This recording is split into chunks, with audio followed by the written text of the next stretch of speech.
Gentlemen, first I want to thank you all for coming here. Uh, we have spent a great deal of time and effort and a little bit of money and an extensive search for the man that we feel could fulfill our commitment to Los Angeles and give them the kind of leader for the football team that I feel we needed here. And after a very exhaustive search and interviewing every possible candidate for the job, we have chosen Chuck Knox.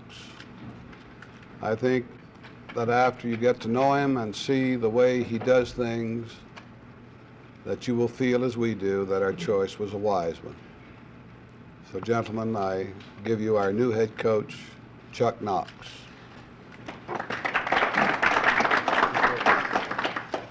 Thank you, Carroll.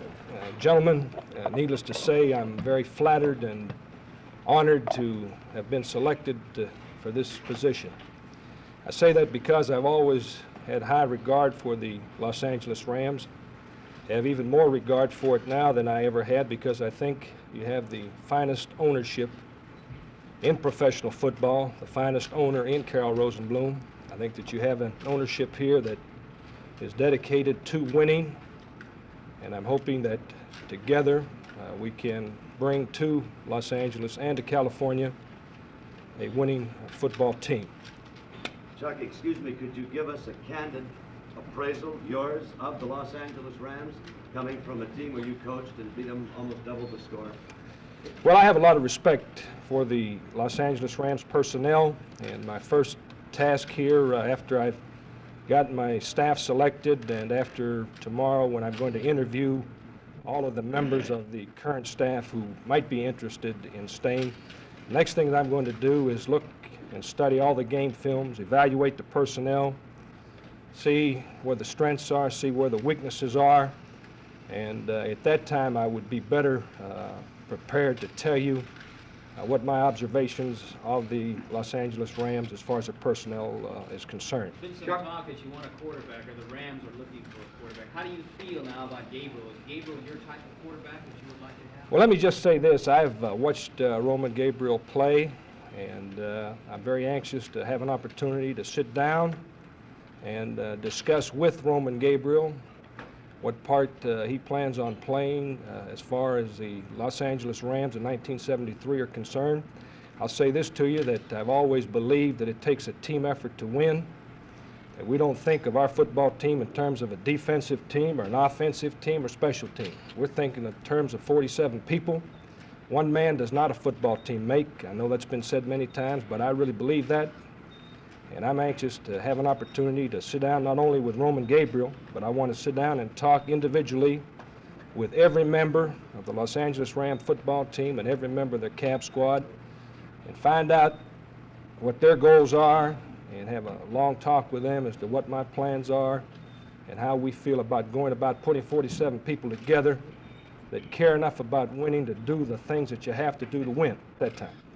About the length of your new contract, and also from whom have you learned the most as an assistant, both working with you bank and with Joe Schmidt? First of all, in talking with Carroll Rosenbloom, I did not ask for any contract as such. I left it up to him, and he told me this morning that he planned on giving me a 3-year contract, and this I'm deeply grateful, but at no time did I suggest to him that I needed a long-term contract or any thing of that type. And from whom have you learned the most? Well, I've been very, very fortunate in my coaching career to have been associated with some real fine people. When I was coaching at Wake Forest College, Paul Amon was the head coach there. He had been with Earl Blake at West Point for 13 years, and with Lombardi was on the staff. And I learned a great deal from him. Went to University of Kentucky and coached under Blanton Collier. Went to the New York Jets and fortunate enough to coach under Weeb Eubank. We went there in '63 when we were making a transition from the Titans to the Jets. I learned a lot about organization and that type of thing from him. And then I learned a lot about things from Joe Schmidt, who had just finished playing and was suddenly the head coaching job is more or less thrust upon him. And So I would say from all of those people I've learned things, but I don't think that I can say that I am this type of a man or I'm that type of a man. I think that every coach has got to be himself, and you've got to reflect your own personality. You learn certain approaches to things, but I think the first thing football players recognize is a phony. And if you try to put on somebody else's mask and try to go out there and be somebody other than yourself, I think you're going to have trouble. And I'm just going to be Chuck Knox. I'm deeply grateful for the opportunity that I've had to be associated with these fine coaches. I've learned a lot of things from them, obviously, and a lot of other people along the way. Chuck, What what do are you your say you have a philosophies 3-year about, contract? Yes. what are your philosophies regarding motivating a professional football team? Well, I think motivation is a big factor. I think it's an extremely big factor. But I think motivation starts with the top man. It starts with the head football coach. I think he sets the example by the price that he is willing to pay in terms of hard work, in terms of sound preparation. I think the staff reflects the head football coach. I think the players tend to reflect the coaching staff. And we believe in motivation very, very much. We believe that every time we go on that football field, we're going on the football field to win.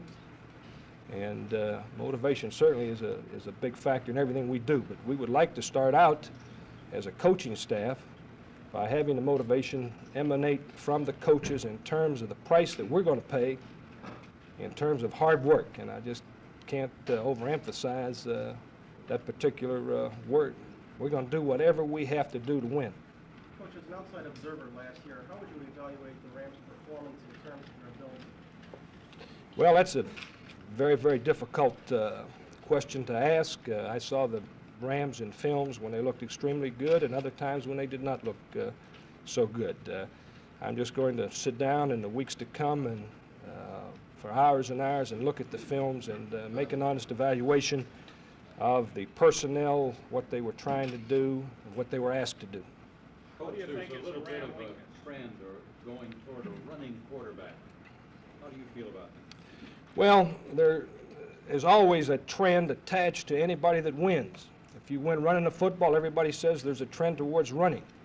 If you're throwing a football, there's a trend towards a drop-back passing game. And I simply say my philosophy is we do whatever we have to do to win in terms of the personnel that we have.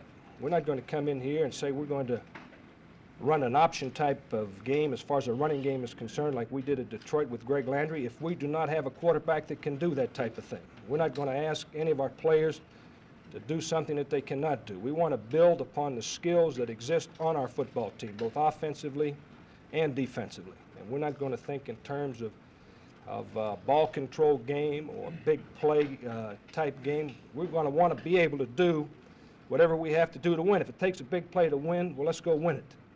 If it takes a ball control game to win, let's go do it. If it takes defense playing extremely well and good goal line defense and that type of thing to win, well, this is the type of thing that we would hope, the type of performance that we would hope we would get from our people, because these are things that we're going to cover on the practice field, that we're going to cover in the meetings. And I don't look in terms of a trend any particular way. Chuck, you are one of Treat all individuals basically the same way, that you can't have a set of rules for one guy and have completely different rules for everybody else. Together with them and hope we can create the feeling here that we care for them, and by the same token that they have respect for us through our football. Really, unfortunately, I cannot discuss Tommy Prothro at this particular meeting. Unfortunately, at a point in our discussions, Tommy chose to, when I thought we'd had a very amicable discussion, which was just today, a week ago. And I told Tommy that we would talk again. Tommy then called me and said he thought he ought to talk to his attorney about his contract. I said, Tommy, a man must do what he thinks he must do. I said, however, as I told you here, when you asked me the question, if we were to come to the parting of the way, that I would live up to the terms of the contract. That was a moral obligation, I assume, when I came here, and I would live up to them. And I don't know why you want to talk to your attorney, but that is your own affair.